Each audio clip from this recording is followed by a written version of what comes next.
नमस्कार सांग माने जय जगन्नाथ। मु शुभा आपण मानक स्वागत करुच्ची मो चैनल शुभा की रसोई रे। आज मु आपणक मानक पई नहीं आसी घरोई स्टाइल रे चिकन बिरयानी रेसिपी।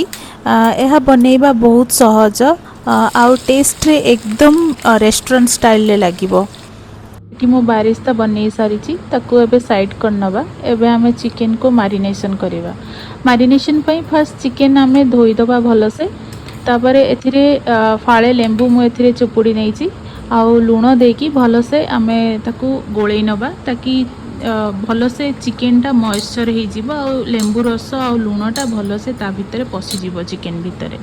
तापरे आमे एथिरे हल्दी गुंड, लंका गुंड, काश्मीरी लंका गुंड मु एठी यूज करिछि। आपण नॉर्मल लंका गुंड भी यूज करि पारिबे। आ बिरयानी मसला देकी आ दही 2 चम्मच देकी मु भलो से मारिनेशन करी नेछि।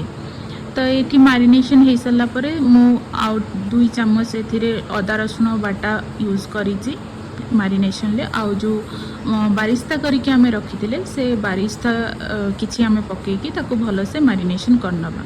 एथिरे आमे जो बारिस्ता यूज करिथिले से बारिस्तार जो ऑयल रहिथिला से ऑयल रो आमे 2 चम्मच एथिरे पकेबा। आउ घियो आपण हिसाब से आपण पकेबे। मोठी 1 to 2 स्पून पकेइची। आपण चाहिले बेसी भी पके पारिबे कम पके पारिबे।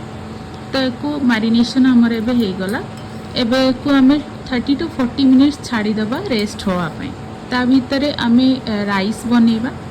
राइस पई मोठी पानी दे दीची भलो से लूण पके दीची एथिरे भलो से उबाल आसला परे देन एथिरे आमे टिके गुलाब जल आउ केवड़ा वाटर टिके पके दबा ताकि फ्रेग्रेंस बहुत भल आसीबो।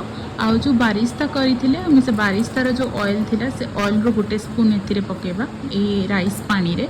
तापरे जो खाड़ा मसला हम पाखरे घरे जो भी खाड़ा मसला अवेलेबल थिबो आपनक पाखरे दालचीनी हे गला, गुजराती हे गला, आपनक पाखरे गोलमरीच हे गला, जीरा हे गला, जोटा भी थिबो आपण यूज करि परिबे। स्टार फुल अच्छी तो आरी बहुत भल कथा से पकेबे।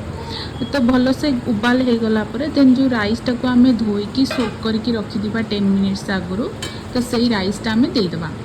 तो एठी मु राइस दे दीची भल से। आउ राइस को आमे 60 to 70% कुक करिबा, पूरा कुक करिबेनी। तो राइस बिरयानी रे सबुठु बड़ भूमिका निभाए।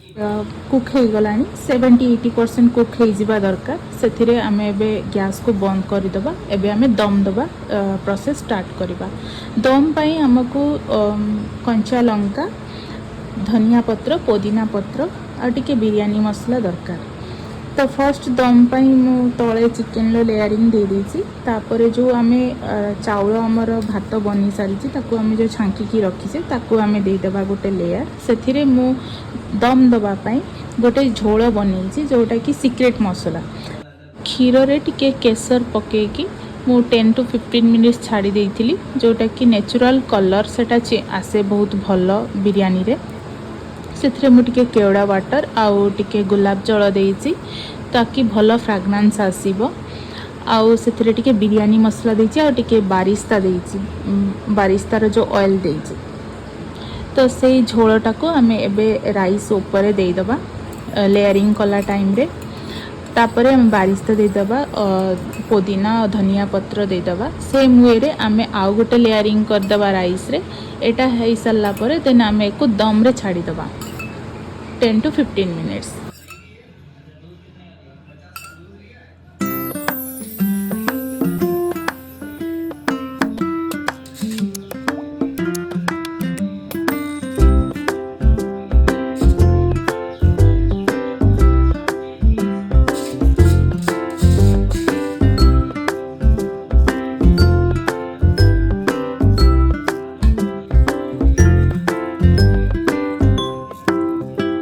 दम दबा पाई मो पाखरे कौन सी बर्तन अवेलेबल नथिला। तो मो पाखरे कड़ाई अवेलेबल थिला। तो मु से कड़ाई रे एबे दम दउची। तो दम को आमे डायरेक्ट आंच रे केबे रखिबेनी। तो पोड़ी जीवार बहुत संभावना अछि। तो पोड़ी गले बिरयानी जमा भी टेस्ट लागिबनी। तो से पई मु गोटे तळे तावा दे देसी आ ता ऊपर आमे कड़ाई को दम पई छाड़ी दबा। दम 10 मिनिट्स दे दबा। एठी हमर दम भल से हो सारी तो एबे गैस बंद करी दम खोलिकी देखा कि बिरयानी केमती बनी। देखंतु बिरयानी हमर केते बढ़िया से बनी।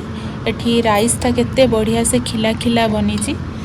यार बास्ना एते भल आसुची जे एबे ही इच्छा हम खाई नवा पाई। आपण माने भी घरे एमिति केबे ट्राई करंतु।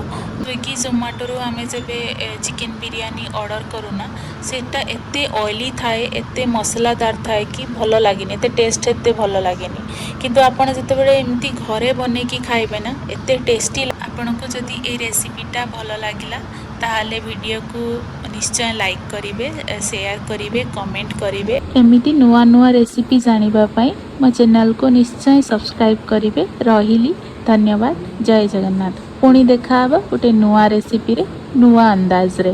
Thank you bye bye love you.